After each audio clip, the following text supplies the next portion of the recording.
kali ingin mewawancarai Bu Yusi tentang baju adat khas Madura.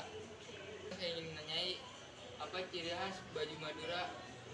Baju adat biasanya yang ibu sering lihat dia pakai ada warna merah putih hitam gitu ya, biasanya lebih sering dipakai sama laki-laki. Apa untuk perempuan itu sama, Bu? Kayaknya beda deh, kayaknya itu yang sering dipakai laki-laki, mungkin yang perempuan ada lagi tuh kayaknya. Apa merah putih itu ada makna sendiri atau apa? Dari tadi sih yang ibu cari tahu, katanya itu terinspirasi dari pelaut Eropa.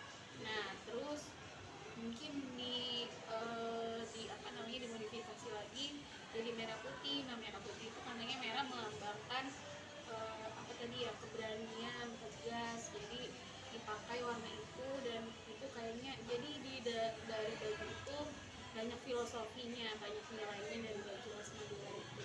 Oh, iya, Bu. Ya, Pak. Nah, untuk acara kan biasanya kan baju khas itu memiliki khas pada saat waktu tertentu dan baju adat Madura itu biasanya digunakan saat apa, Bu? Biasanya eh, pada saat hal-hal penting, tapi untuk baju Madura ini sering juga dipakai dalam aktivitas sehari-hari. Cuma kalau yang tadi itu yang pesaan itu kayaknya ada juga yang model lainnya nanti dipakainya pada saat adat-adat tertentu, kayak misalnya acara penting kayak pernikahan, terus misalnya perayaan adat apa gitu, itu dipakai lagi. Apa fungsi baju adat Madura? Yang ibu tahu aja ya, kalau yang ibu tahu biasanya fungsinya itu untuk perayaan hari-hari besar orang-orang adat Madura, terus bisa juga digunakan sehari-hari. Nah bisa juga baju itu sebagai simbol kebanggaan, kayak misalnya banyak kan kita lihat pedagang sate misalnya dia menggunakan baju itu, dan jadi ciri khas bahwa sate itu adalah buatan orang Madura. Karena kan kalau penjual sate itu banyak dari beberapa kalangan daerah yang lainnya. Nah berarti dia menggambarkan kalau dia pakai baju itu berarti dia udah simbolis nih, berarti tukang sate itu asal dari penjual dari Madura mungkin itu. Nanti salah satunya lagi tadi ciri khas, simbol kebanggaan, terus fungsinya juga untuk perayaan pada acara-acara besar di suku Madura. Untuk pertanyaan selanjutnya, bagaimana tuh cara untuk melestarikan baju adat Madura? Oke, menurut ibu kalau untuk melestarikan itu gimana caranya? Yang pertama kita harus lebih giat lagi menggunakan baju tersebut, atau mungkin sebelum ke orang lain kita sosialisasikan dulu pada orang-orang yang bersuku Madura, biar mereka misalnya sering dipakai baju itu pada acara-acara tertentu atau dalam kehidupan sehari-hari, dan diperkenalkan ini baju adat loh, dan apa namanya ini banyak makna. Itu sudah diperkenalkan ke seluruh keluarga di suku Madura. Nah boleh tuh diposting di beberapa sosial media mungkin, atau bisa juga dimodifikasi bagaimana caranya biar menarik dilihat dan jadi orang tuh tahu kalau misalnya baju ini baju ini adalah punyanya orang suku Madura gitu. Jadi Terus melestarikannya seperti itu, diperkenalkan dulu, terus habis itu diperkenalkan ke secara internal, terus habis itu secara eksternal disosialisasikan, dipajang, dipamerkan. Nah akhirnya tradisinya nggak luntur gitu, tidak gampang cepat hilang dan menjadi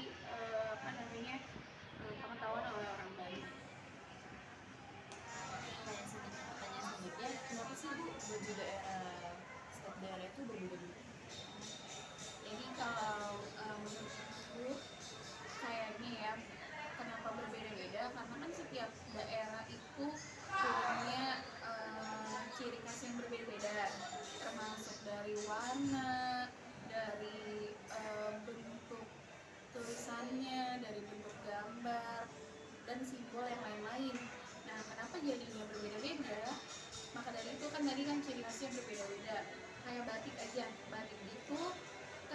tahu misalnya dia berasal dari Jawa nih.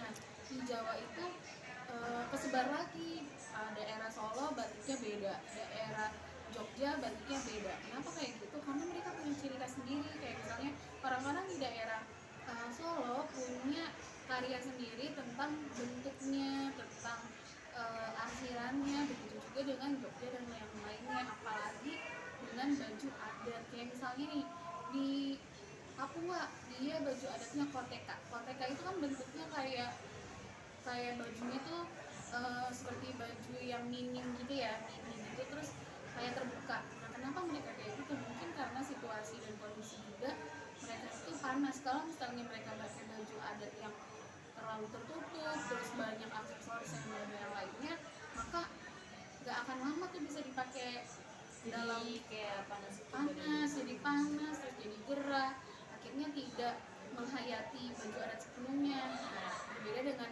kita geser lagi misalnya ke Betawi, dia bisa pakai uci misalnya, terus di daerah lain tadi Madura misalnya, dia punya warna kayak gitu tadi karena beberapa tokoh di sana mungkin terinspirasi tadi dari apa yang dibilang tadi, ini yang Eropa ya tadi ya.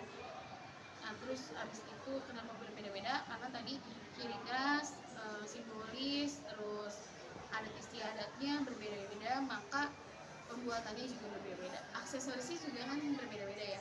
Kayak misalnya ada warna yang sama nih, misalnya suku Padang warnanya merah, terus Kalimantan misalnya ada warna merah, tapi dia ada beberapa aksen baju yang berbeda, ada beberapa model yang berbeda. Nah itu tadi karena apa namanya, simbolisnya, ciri khasnya, dan makna filosofi dari tokoh si pembuat